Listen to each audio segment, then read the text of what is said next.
GM. Hello, everyone. GM. Hello, Alec. How's it going? Oh, I good. heard today we have a special session. Yeah, today we've got Mr. Derek Edwards here, who's a managing partner at Collab Plus Currency. It's a crypto-focused VC venture firm. Nice to see you, Derek. It's great to So, be here, Derek, guys. Thanks for having me on.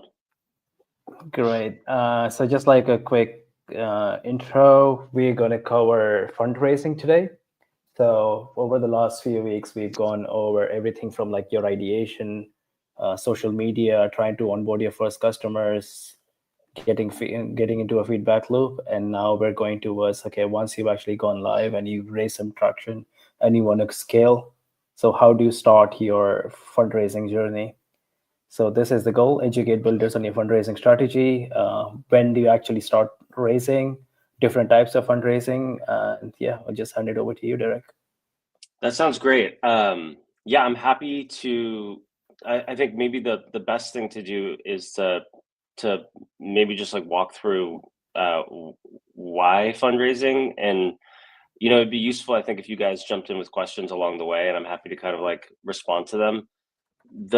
The why fundraising question typically it's motivated by the fact that like you want to grow faster or you're not growing fast enough. And the way I like to kind of like answer that question or think through it is to kind of work backwards from where that capital would come from to kind of answer those two questions, and can you align incentives around all parties involved to make sure that your chances of success or odds, whether that's the actual raising of capital or once the capital enters your business, the success of the next milestones that you're trying to reach, that everything is all kind of aligned with each other. I think, just to ramble a bit, I see probably 400 or 500 pitches every quarter. So I see a lot of projects that are trying to launch and are at various stages of their business. We invest in a very small group of those, often just like one or two a quarter, I would say. And so, the reality is just like there's a lot of projects that want capital and need capital to kind of take their business to the next level, but there's not as much capital around to kind of help do that. And so, the first place that I think is the low hanging fruit to kind of like raise capital or raise, cash to be able to do those two things, either grow your business or kind of grow faster, is thinking about it through the lens of like revenue. Like, can I actually start putting out a product or service that allows me to start generating revenue to be able to kind of recycle back into the business, right? So, an example, just like a crude example, and there's analogies everywhere, but if you go to, you walk down the street and you see an ice cream shop, oftentimes they don't necessarily need capital outside what they need to kind of like get the inventory of ice cream, get the sign up on the front door, the cost of goods, the expenses required to kind of staff the ice cream store. And so they can start generating revenue without a ton of capital raised and start testing their assumptions and create a feedback loop around the product itself rather than just ideation. That could then allow them to kind of like recycle that cash back into the business. For other companies, like the vast majority of crypto companies, let's call it, it takes engineers to build software, or it takes a lot of economic resources to build a protocol, or NFT collection, or things that the burn is a little bit longer, and there's there are expenses required to kind of like engineering expenses, design expenses, incorporation expenses, staffing expenses that require you to kind of take on capital from an external party. So assuming that like your ability to generate revenue to recapitalize the business isn't there, that's typically where kind of venture investors come in. I'm hopefully this table setting is helpful. I'm just trying to kind of like put the lay of the land together. And there's I think there's a number of ways to kind of go from there, but I would say broadly speaking, you want to make sure that when you go out to do that from a third party, that you're also understanding their goals as an investor to make sure that you're able to speak to and message to those things. You're understanding your milestones as a founder or an entrepreneur, right? So you're understanding exactly what you would do with that capital, where it would go in your business, and what milestones you would need to hit to prove that, like, hey, the cash that you gave me to capitalize my business was effective. And you should either give me more cash, or I can use that traction to go out to a new investor to get additional cash. And so I would say, maybe just to kind of like close the loop here, I think the first process to any sort of like fundraising or capital formation event is to like know what you're trying to do, where you're trying to go, who might be able to help you at that stage, so that you're not spinning your wheels or wasting your time. And really kind of there's alignment between the person giving the capital, the person taking the capital, the milestones that you need to hit. And then I'm happy to kind of like unpack that in more detail and also kind of go from there. But yeah, how does that sound? Any questions? Does this feel like a good base or a foundation to kind of launch from? No, definitely it is. We're just like going over the questions. It's still a bit early. I'll highlight them as we go along. But I have one question from me, which is like, could you go over the thinking process from a VC point of view? Because like it's quite common to actually assume that like that VCs are sitting behind a desk, and then you have to go search out. But it's not true. Like VCs are actively looking for new projects as well, because you guys want to get in early as well, so you're doing your own research. So like something from the other side of the fence. Yeah, so I think I can't speak for every VC. I can tell you about what we do. We invest at the very early stages, so pre-seed and seed stage companies. So typically, there's maybe a protocol that's live but hasn't really been used yet, or there's a team that's wants to work on a very big problem and has kind of sketched out a protocol roadmap for how to do that.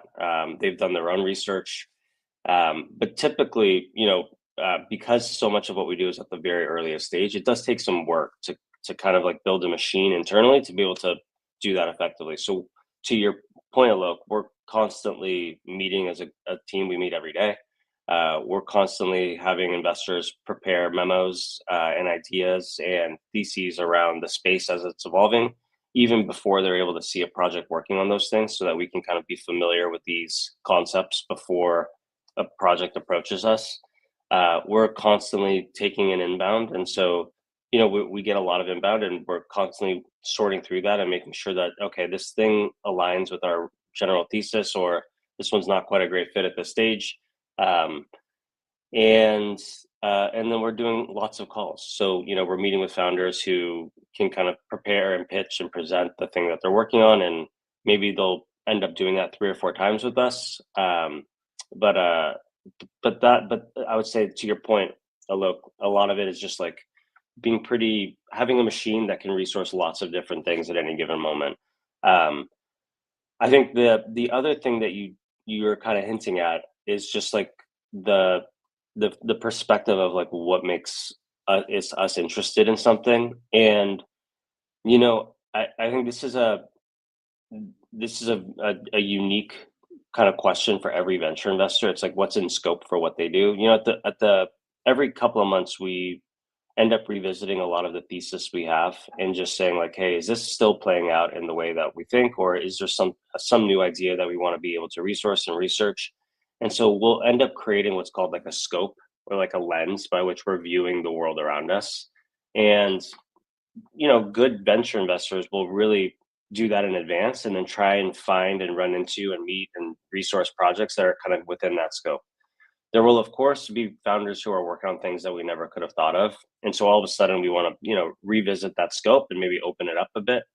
But in general, like, sometimes it is about, somebody coming to us with a fresh idea that we'd never thought of. But a lot of the times it's like, hey, we want to make sure that we're thinking about this category tactically and strategically at this very moment in October of 2025.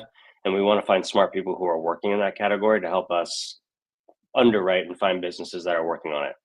The last thing I'll say on this topic before we move on, I'm kind of droning on here, so appreciate you guys. Is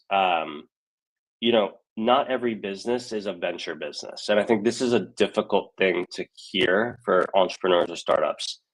I think there's so many types of businesses that exist. Small to medium-sized businesses make up the vast majority of businesses on planet Earth, right? Like your dentist or your lawyer or the ice cream parlor that we talked about, or the restaurant, the mom and pop restaurant, or the store down the street that sells like, really cool clothes. Those things can generate meaningful amounts of revenue and be profitable without actually taking on venture capital. And I'll also say, for an investor, those types of businesses rarely end up trading hands, having a traditional exit that a venture business would have. So what do I mean by that? You're the hair cutting salon down the street. Even if you are building that into a great business that generates revenue that is more than your expenses annually, it's very unlikely, or I shouldn't say unlikely, but the vehicle isn't set up to sell to some other hair cutting salon 5 years down the road or 10 years down the road at a significant premium, right? Like it's, that line of work is fairly well understood. The growth or the asymmetry of running a hair salon isn't something that's, it's captured through the revenues it's able to generate and growing those revenues in some sort of asymmetric way.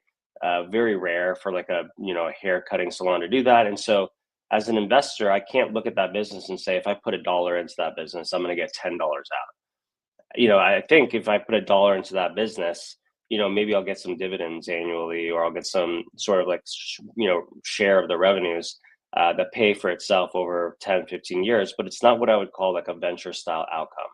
And so immediately out the gates, I think that business should exist and it should continue to grow, even if it's not a great fit for what I do, which is venture capital.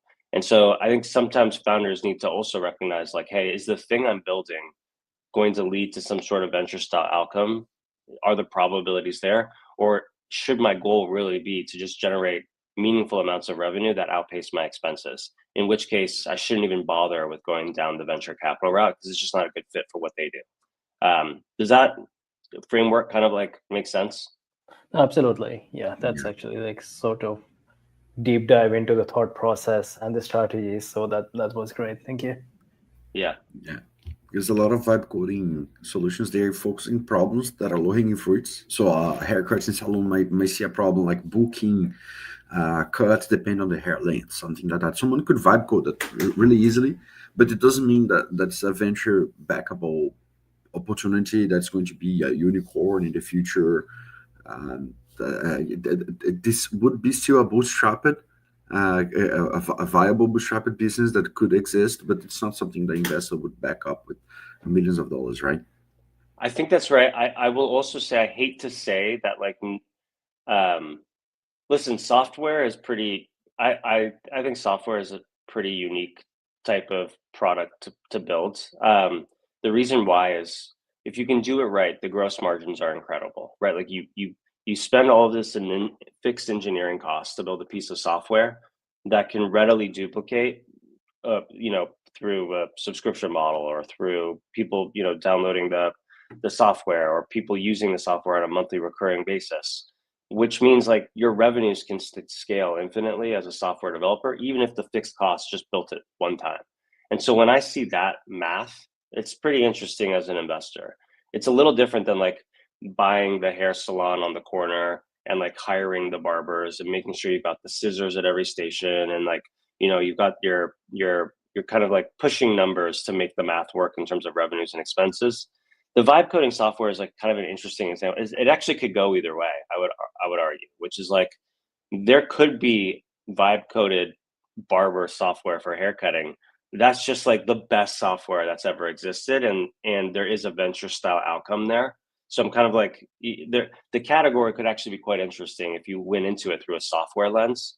That being said, I think you're bringing up a really interesting question, which is like if vibe coding is becoming so normal and the bar to creating great software has lowered, like is the thing you're building actually differentiated enough to stand out against other vibe coded software? And I think that's actually the more interesting problem that a lot of software is now running into. It's like, what is actually a moat versus what is probably going to get diluted by like the sea of other competitors that are doing the same very low level, optimization tasks around haircutting software.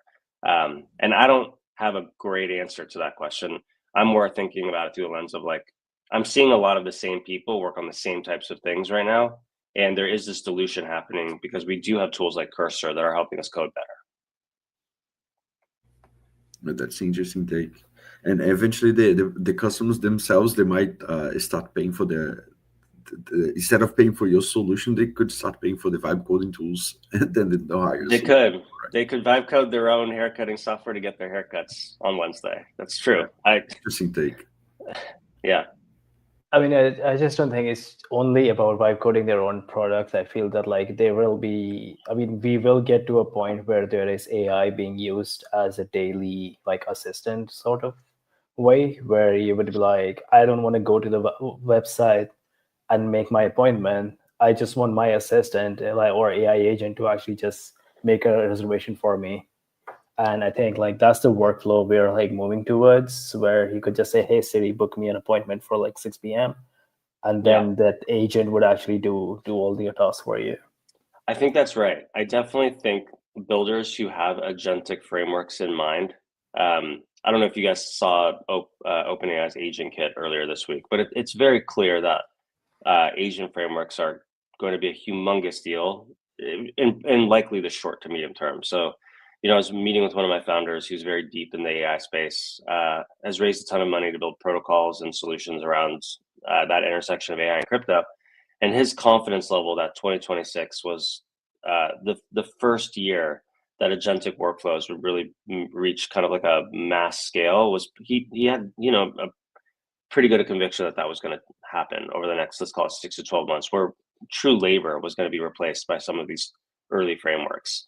And I think if you're building technology right now, you have to keep that in mind, that the user of your product or your software might not be you, Alok, coming in and typing in your name. It might be agentic software and frameworks that are, that need some sort of like routing or air traffic control to help them get from point A to point B. And building technology with that in mind, that type of feature in mind, probably will serve you well right now.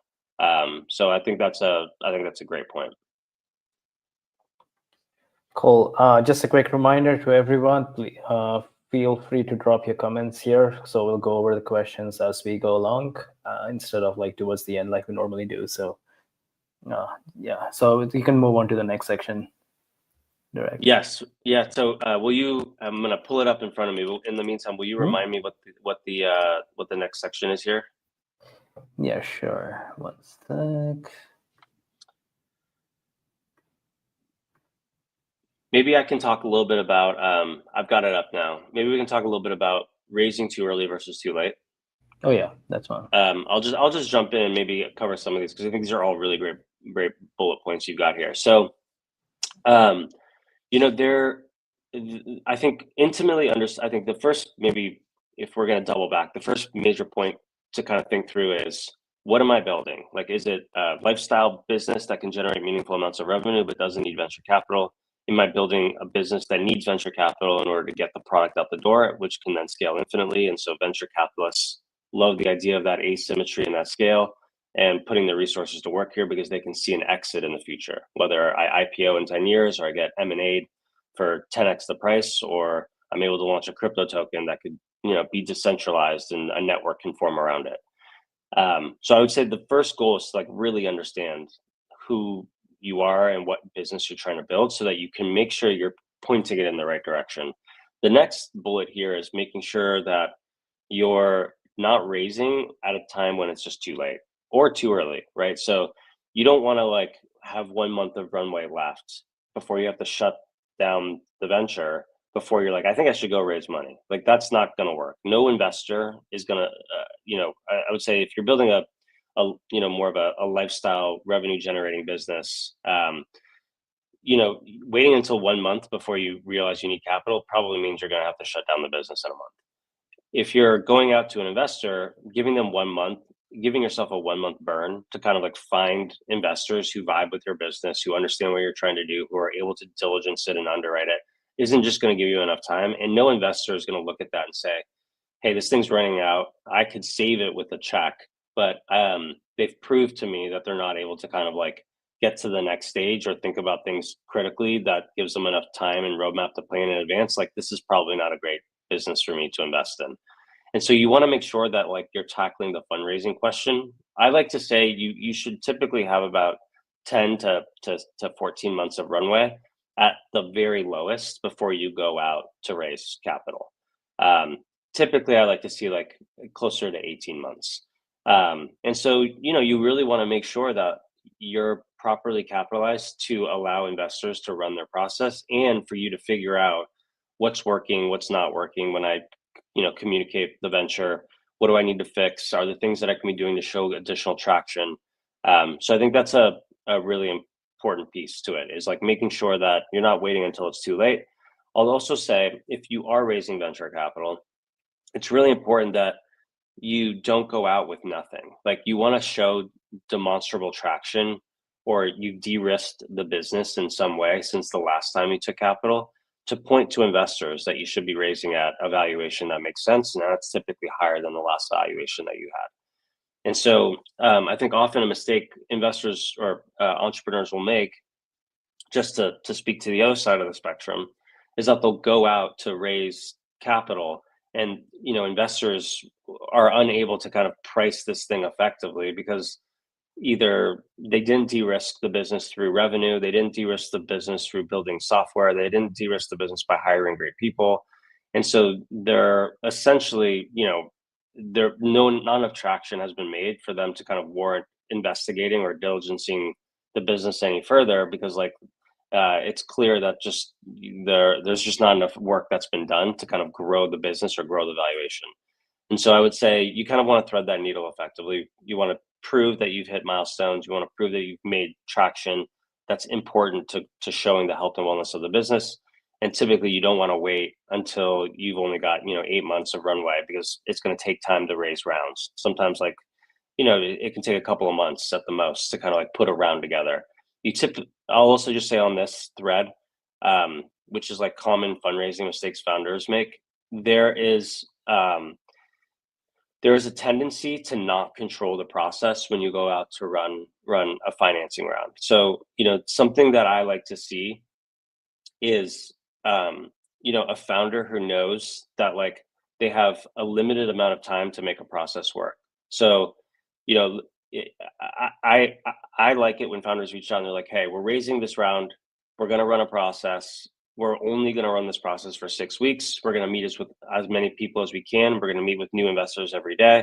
We're hoping to have a term sheet in the next 3 to 4 weeks after folks have been able to properly diligence the business. And we're hoping to wrap this thing up and close and wire checks and do final docs in like 6 weeks or so. That gives your investors a timeline to know like how long you want to run your process.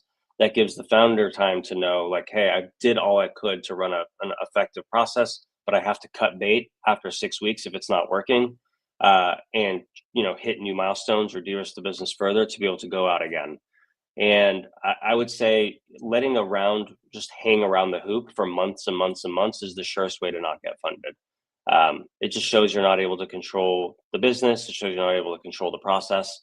And it's just a bad signal for investors who are trying to underwrite your effectiveness of being a leader of the company. So yeah, I would say those are all kind of related. The raising too early versus too late, how long to run a process, and how to communicate running that process. I think that's more art than science, but those are some things to think about for founders who are going down the venture capital road. Sounds cool. Actually, I would say, since we're on the topic of timing, could you just like quickly go over different rounds and why do you actually choose certain rounds over others? Because there's a pre-seed, the seed, Series A, Series B. So just like slide intro to all of these and why. Yeah, so that's a good question. So a lot of it has to be is predicated around the strategy that I've pitched my LPs. So it's the fund that I run. It's not, I think this is maybe a preconception that some folks might not appreciate, but it's not my money, right? So the way venture capital works is other people give me their money and they say, you know, we want some crypto exposure, and we want that crypto exposure to be through a blend of equity and tokens. And we'd really like that exposure to be purely predicated on Series B companies. So folks that have hit very serious growth flywheels, that have very serious metrics that can be underwritten, and you know, are typically around a valuation of, like, let's call it 500 million to $1 billion. And I would say there are investors that do that. There are other investors that say, hey, I want some crypto exposure. I want at the very earliest stages. I want to treat this like, you know, the riskiest part of my portfolio allocation. I want it to be venture capital, which is fairly illiquid. And I want it to be at the very earliest stages where there's the most risk baked in. So pre-seed and seed stage companies.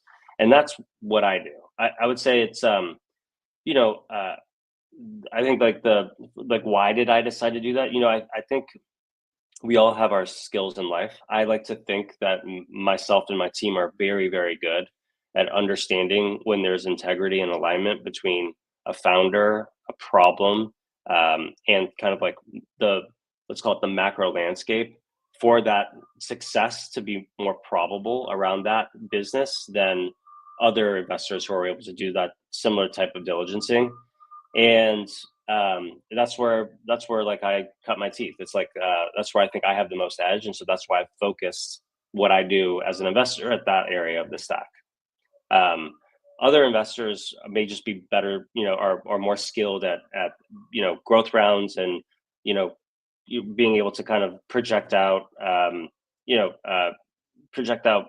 milestones based on kind of like, have metrics been hit at the Series B stage that we would normally associate with a healthy Series B company, and they have teams that resource that stage of the business, and the multiples that they're looking for are typically more muted than the multiples that I'm looking for at the very earliest stages. That's good. Thank you. We have a first question from Croc. Could you like pull this up, please? Says, vibe coding enables founders to try things they couldn't before. What would you recommend these solo builders do and not do right away? Yeah, it's a great question. I would say like any technology, you know, I think there's a tendency to see the technology and to say, wow, I can do anything with this. Like, I'm going to start, you know, I'm going to start building a video game, or I'm going to start building software to, you know, remind me to brush my teeth at night. And I think the question Croc is getting at is motivated on the fact that, like, there's so much possible now with this technology that there's an infinite amount of surface area for you to be working on. Like other innovations, like disruptive innovations through human history, the internet being a really great example, the things that ended up working or breaking out were really not rooted in like the fact that there's this new design space to build things. It was rooted in, hey, now that we have this technology, here's how I think I could solve this problem that I think is really big, that either exists today or will exist tomorrow using this new technology. And so I will always say, for vibe coding founders who are interested in using these tools to build MVPs, really work backwards from like, what are some humongous venture style problems that are not currently being solved based on your research, or you think you have a unique edge to solve, where you can point some of your work and some of these tools in that direction to figure out how to build a venture style business around it. And that this is actually kind of the tough part. It's like, it's why a lot of times founders are unable to raise capital. It's because they're not able to convince investors that the thing that they built an MVP around, or the project that is generating small amounts of revenue, is actually pointed at a big enough problem to warrant investment, or a big enough problem tomorrow to warrant investment. And so like for solo builders, I really would, it's going to take some research to think through this, but you really have to understand very concrete, identifiable, humongous pain points that you can work backwards from to start building solutions that are tailored towards those problems or those pain points. It's probably the most critical thing that you can be doing, and the thing that I think most often gets missed at this stage by people who are tinkering around with new tools. Great, thank you. Let's, I think before we continue, we could go over another question. With solo founders, is there a new VC model that gives the solo founder a small amount to get to proof of concept milestones? Yeah, let me look at this question a bit. Yeah, so this is an interesting question. I will say, you know, there are ways. I think crypto's cool because there are ways to basically uh, run capital formation events that don't require venture capital. And I would say, like, look back at the lineage of why we're here right now. It was Bored Apes launching an NFT project, right? That had nothing to do with venture capital. The Bored Apes team were cracked, were very thoughtful, were smart, and they were like, let's put together a really cool NFT collection that we think people will vibe with, and use those revenues associated with that digital object to be able to bootstrap a new business that could then allow us to build all of these lines of efforts that they're trying to build as time goes on. And I think that's really interesting. Like that is I wouldn't call it a new VC model, but I would say a new capital formation model that gives founders the ability to get feedback through revenue to be able to use as a platform to hit new milestones. There are other ways to do that. There are other forms of tokens. There are other forms of taking on angel investments using crypto. There are platforms like Echo, which allow founders to raise, like functionally crowdfund from other crypto investors at the very early stages, not venture investors, in small checks. So think like $1,000 to $5,000 at a time. And these are really interesting tools to be able to kind of do some of the things that Hodl Rooster is describing. Sweet, thank you. But I think we could move on to grants and accelerator versus equity rounds to the next section, yeah? Yeah, I kind of hopped around here, but if you're finding that venture capitalists are not quite ready to risk capital to invest in your business, there are ways to get grants from ecosystem partners, from platforms who are willing to kind of see people experiment on their ecosystem. This is a very tried and true way to kind of get money at the early stages for new founders who maybe haven't hit those milestones or aren't pointed in the same direction that a venture style business is. And so you should be researching and looking up every conceivable grant around your technology that could be where your technology stack could be built to be able to do this. There's obviously public grants. That's probably outside the scope of this conversation, but I would say private grants from private companies who are willing to seed, innovation and experiments on top of their data solution or on top of their layer 2 or on top of their, their gaming fund or whatever it may be. This is a great way to get a little bit of capital at the earliest stages to give you time and resources to be able to build something that could then maybe go out and allow you to kind of take on venture fundraising or get you to a point where you're generating revenue and building a lifestyle business that's sustainable. I would say accelerators. So accelerators are another way to do this. There's tons of accelerators. There's, I would say the two most popular ones right now are kind of like across the ecosystems are Alliance DAO and Coliseum.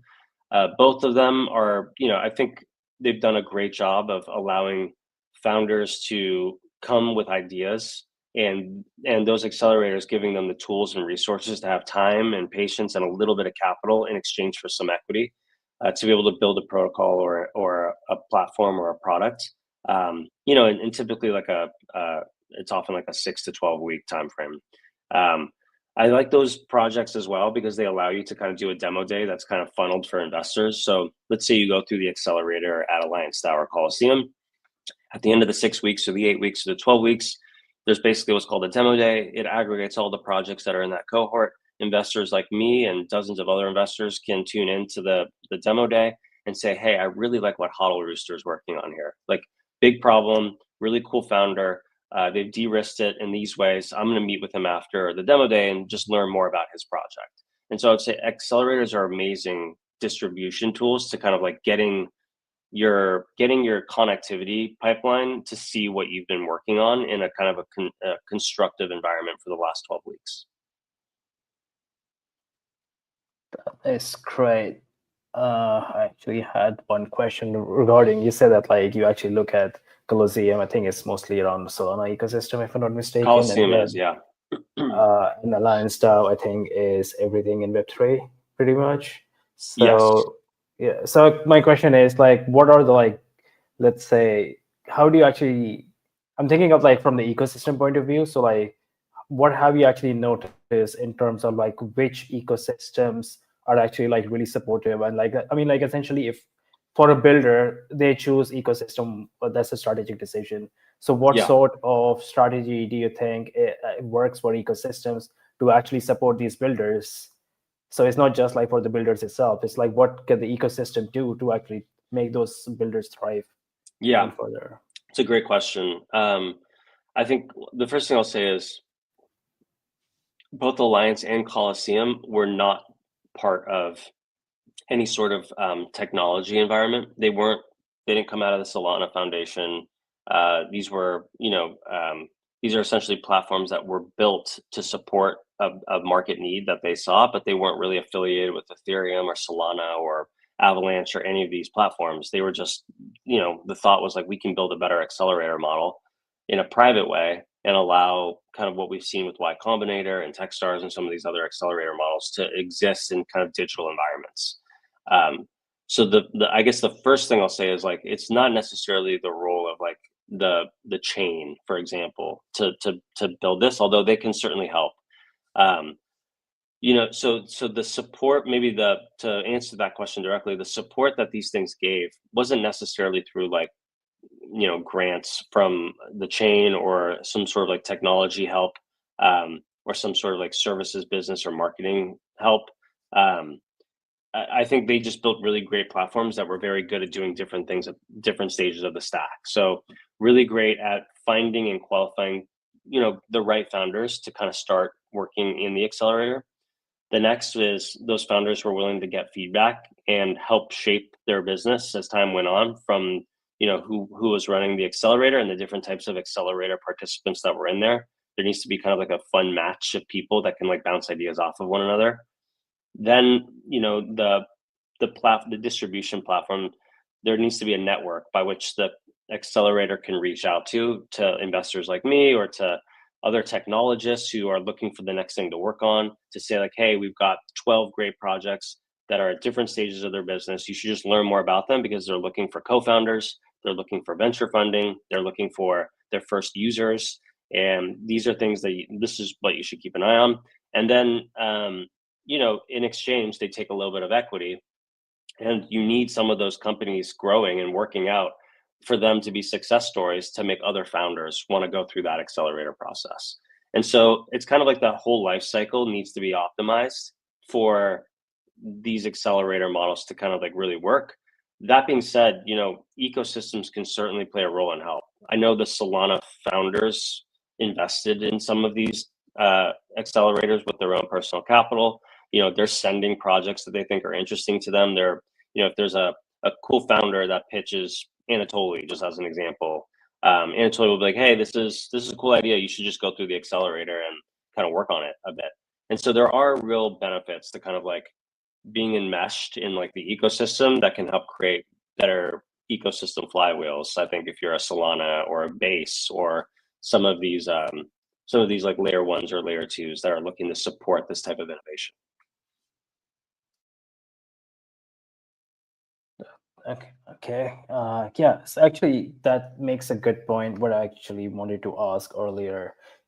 This is a bit. I think this has to be a bit not like individual, but is there a slight bias when it comes to founders? Do you actually pick like first-time founders versus like who've actually like seasoned and maybe even exited? Technical versus non-technical founders, and solo versus like a team of founders. Yeah, the reality is, it really doesn't matter. It needs to be there. The real question is like, is there alignment between the founder, the problem that they're working on, and the thesis that I have around the macro space, right? So like, I invest in first-time founders all the time, even if they're non-technical. If I think like, hey, this is a massive fucking problem, and I know this founder is good enough to hire really great technical people, or they've already hired an amazing CTO and co-founder to join them on this journey. And I think this problem is big, and I think they are well suited to solve it because they've been working at their full-time job for the last 10 years in an area that's around that problem that they now want to work on. And so like, yeah, the question isn't like, am I biased against non-technical founders? The question is more like, can I get conviction that this is the right person to work on this problem at this moment in time? And are they good enough to hit the right milestones and build the right organization to support that product as time goes on? And I would say like, do I really love it if a CEO is also an amazing social media mind, is also an amazing technical developer, is also an amazing in business development, has already built the product, has already, $10 million in revenue.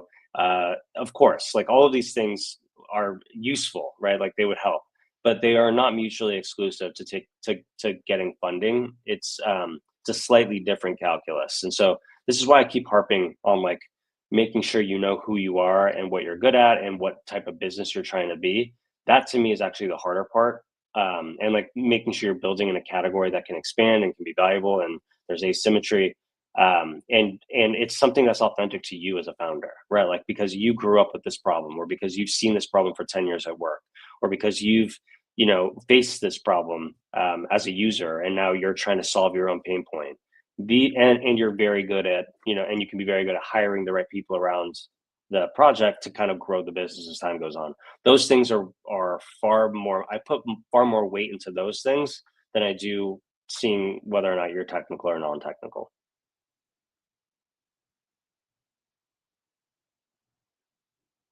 That was great thesis. Yeah, I always thought about this. Like, is there like slight bias towards one or the other? But thanks for clarifying that up. Really appreciate it. I think we could move on to like towards the last section, which before we go to the Q&A, which is common fundraising mistakes founders make. Yeah, I kind of touched on this a little bit already. With a couple of the other comments, I guess the truth is like I think I covered a lot of like the mistakes that you should kind of avoid as you're trying to pitch at least a pre-seed or seed stage investor. I think I'll just maybe turn to some generalized advice, which is you've probably covered this in some of your other sessions, but every touch point is an opportunity to improve what you're doing. And so, I used to teach entrepreneurship at the collegiate level in business school, and we spent months and months working through what's called kind of the lean startup methodology. It's this idea that like, iteration is predicated by this ability to kind of get feedback from the market. The market can be investors like me. The market can be users that you're trying to attract. The market can be, your employees that are telling you, hey, I tried it doing this way. I don't think it works, but I think maybe we should try it this way. And the founders that are both really, really strong-willed in terms of the problem that they're trying to solve, but also incredibly flexible in the manner by which they solve it, can be very useful at all stages of the business. But more critically, getting investors on board with the right message, getting team members on board with the right technology to build, getting the right market feedback to reshape the product in ways that can be useful. And I would say that flexibility and that willing to listen and that willing to kind of take feedback and package it into core insights that can be baked back into the business. I would say it's like the inverse of the common mistake. It's the thing that I think actually separates the best founders from the weakest founders. And it's the thing where you should be viewing the world through that lens, that kind of plasticity and that type of iteration in everything that you do at the earliest stages, and can help increase your odds for success. Awesome. Just a quick question here from Augusto. I have close to zero background in tech. How do I find and reach funds to pitch to? Yeah, so I actually don't know if that's the right sequencing. The right sequencing, so when you go pitch, I kind of touched on this before. When you go to pitch investors, very rarely are you going to find success unless it's a very early angel investor who's like, yeah, I'll throw in $5,000 or $20,000. Very rarely are you going to find an investor that says, that's a cool idea. Oh, you haven't done any de-risking around this, either by hiring a team or by talking to users and getting some early revenue feedback or building a product. Sure, I'll invest. Typically, by the time you reach me, you want to have de-risked pieces of the business. And for everybody, that's different. If you're non-technical, de-risking pieces of the business might be finding a very great technical co-founder to build the thing that you're working on and to create an MVP that allows you to start having conversations about what you're building. I would call it very unlikely that you'll ever be able to walk into a early stage capital allocator pitch an idea without having done any de-risking whatsoever and then want to fund you. Very rarely will that happen. Maybe if you're a multi-time founder, or they know your ability to hire is quite strong, or they know that you've got, a business deal that's already lined up and now you just need to execute on the technology behind it.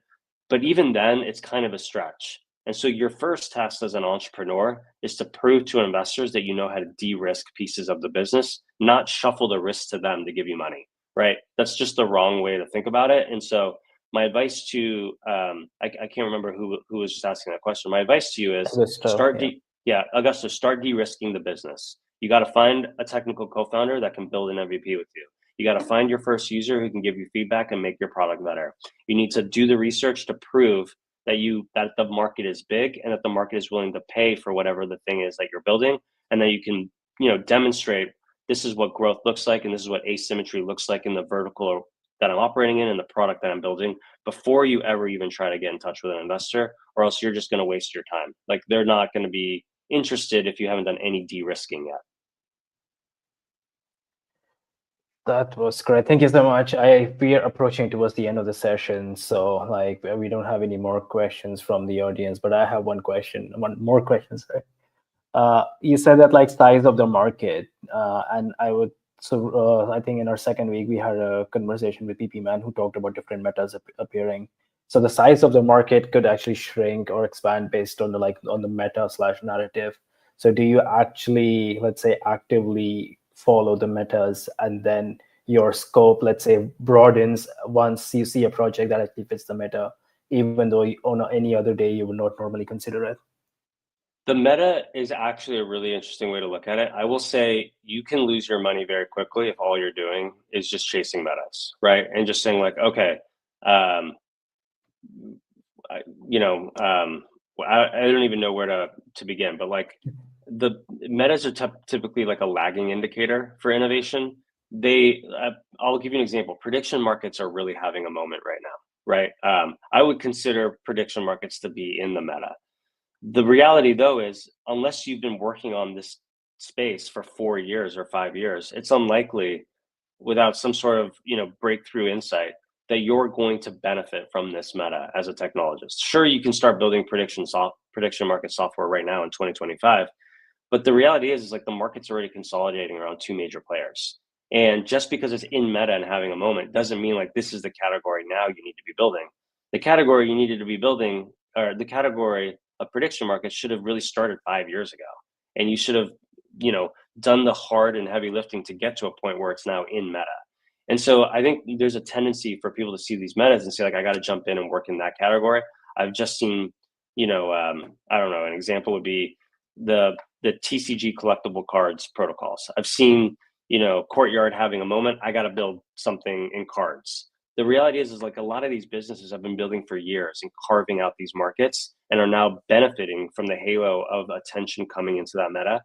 Very unlikely for a new entrant without some sort of core insight or innovation to come into that now dense market and make a name for itself or have a differentiated product, even though this thing is now in meta. So the way I invest and the way I think the best technologists build product is they're thinking about the world as it exists in the future. They want to be able to perfectly time the thing that they're working on with the market's ability to underwrite and have appetite for that product or service. Sometimes it's only a 3 or 6 month lag.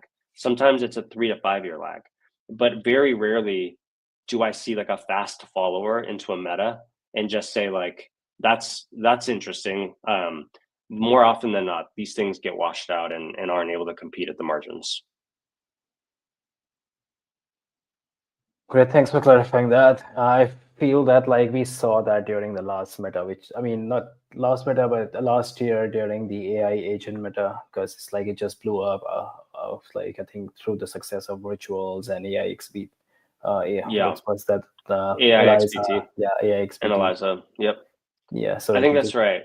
Yeah, and does that mean that AI agents are going to go away or that they're not going to be massive? No, we're talking about it now, but I would say the fast followers that built chatbots on Twitter that launch tokens next to them, it's hard for me to see a path for those things becoming successful. I think those things more likely than not get washed out. Gotcha. Thank you. The last question we'll go over is from Minty. If in pre-seed seed, I can get evaluation comps on different established companies, is there a percentage I should be placing on that comp to develop my evaluation? Yeah, good question. So it's different for every industry. It's different for every vertical. I will say just like a rough heuristic, you want to think about how much for typical pre-seed or seed stage rounds. I'm just going to give you rough heuristics here. Every round is different. Typically, it's going to fall within like the 5 million post money valuation, all the way to kind of like the 15 million post money valuation on the equity. So somewhere between those two prongs, I would consider to be a typical pre-seed / seed stage valuation for crypto, at least. Now, whether or not you fall closer to that 5 million post money valuation, it's going to depend on where you're at in your journey. Like, how much of the business have you de-risked? Is there technology to underwrite? Is there a founding team? Is there real product and market or a protocol? Or is this closer to kind of like an idea stage with like very little de-risking having been done? And that's typically how those prongs sort out. The other piece to this is like, how much are you trying to raise? Like, the advice I typically give is like, you don't really want to raise more than like 10 to 15% dilution at the earliest stages. So, if you're raising at a $10 million post money valuation, you probably don't want to raise more than $1 to $1.5 million, right? Because you got to think about how much you're getting diluted as a builder and as a team, as you have to hit these different milestones and take on consecutive rounds of venture financing. The thing that I like to see is a founder who owns a lot of the business later on down the road, because they're still incentivized to work and bring value to that business.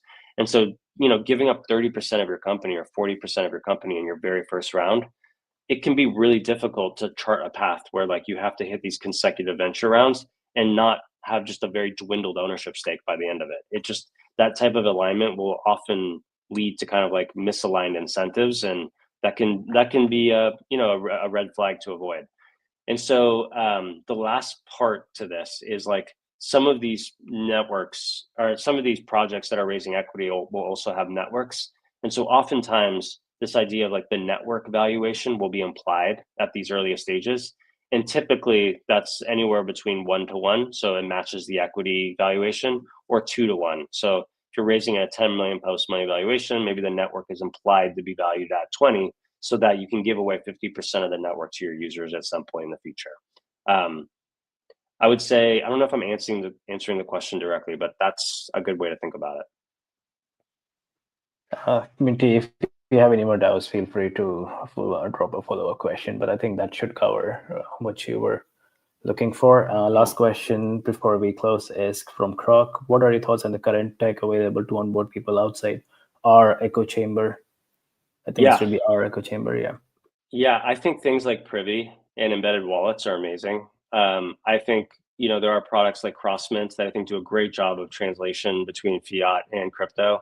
I don't know if you guys saw the announcement yesterday, but Coinbase, the Coinbase wallet effectively allowing you to use Coinbase account capital to be able to do things on chain is like, it's quite brilliant abstraction. These are things that allow, you can start to chart a path where mainstream users who only have a mobile phone are able to interact with things in crypto pretty seamlessly and in an abstracted way. I would gravitate towards those tools as things to kind of pull into your technology stack if what you're trying to do is reach outside the current bubble of just like hardcore crypto users. That's not to say that you shouldn't build the product just for hardcore crypto users, but if your intent is to kind of build something a little bit more expansive, there are these really great abstraction tools that are now becoming market leaders. That's great. Yeah, that was our last question. Thank you so much, Derek. I think yes. Yeah, no problem. Can I say one thing? And I have to jump to my next call, which is, I really have a ton of respect for the Bored Ape community, the ApeCoin community. I love that you guys are still here, hustling, building cool stuff, tinkering. I have the utmost respect for the leadership team at Bored Apes. I think those guys are cracked. I'm very excited about everything that they continue to work on. And it's honestly, it's quite inspiring to me to see a community of like you guys rallying around and sticking around. This is how true value gets captured. It's like, there's an army over there of really great talent. And so I'm excited to see all the cool stuff that comes out of this ecosystem over the next couple of years, because I think it's going to be a lot. Appreciate it. Thank you, Derek. Yes. I know you have to drop off, so thank you so much, and I hope like our builders actually have the great takeaways from this session today. I hope so too. Let me know if I can be helpful again, and hopefully I'll jump on here with you guys in the future, and we can do a second follow up. Yeah, definitely. Thank you. Cool. All right, guys. Take care. Thank you very much. Thank you. I guess this is where we drop off, Matthias. Thank you very much. That was amazing. That was awesome. I did so much to process. Oh my God. Wonderful. Yeah. Thank you, everyone. Have a good one. Thank you. And if there's any more questions, feel free to drop them. Thank you. Bye-bye.